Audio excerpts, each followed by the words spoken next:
क्या आप लोगों ने पिछले पार्ट में देखा था कि हम गए थे ख्वाजा खैर अपने फूड बिजनेस के लिए कुछ शॉपिंग करने के लिए। इस पार्ट में मैं आपको बताऊंगा हमने और क्या क्या किया और क्या लिया। Starting my own food brand tattoo. Khwaja Khair Chinar बाबा में हम सबसे पहले गए थे बर्तनों की दुकान पर। वहाँ पर हमने काफी सारे बर्तन लिए, जिस तरह की चटनियों के लिए ये बाल्टियाँ, ये चमचे, प्लेट्स, केचप के लिए बोतलें, सलाद के लिए डब्बे और बहुत कुछ। और हमारे साथ था हमारा पंजाबी मेहमान मतलब भाईजान। तो उनकी मेहमान नवाजी में आ गई गर्मा गर्म चाय। चाय पीने के बाद बर्तनों का हिसाब किताब हो रहा था और साथ में बिल बन रहा था। ये आ गया हमारा एक बिल जो 11,000 था। इसके बाद एक और बिल आया जो 5,000 का था। मतलब हमारे 16-17,000 लग गए बर्तनों पर। फिर हमने घर के लिए सब्जी और गोश्त ले लिया, डिस्पोजेबल डब्बे और कुछ और चीजें लेकर हम भाईजान को लेकर आ गए अपनी हुजरा दोबारा चाय पिलाने के लिए।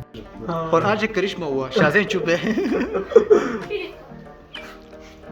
ये वही शाज़ेन जो घर में बोलता रहता है पट पट पट पट, आज चुप है। नहीं शाल?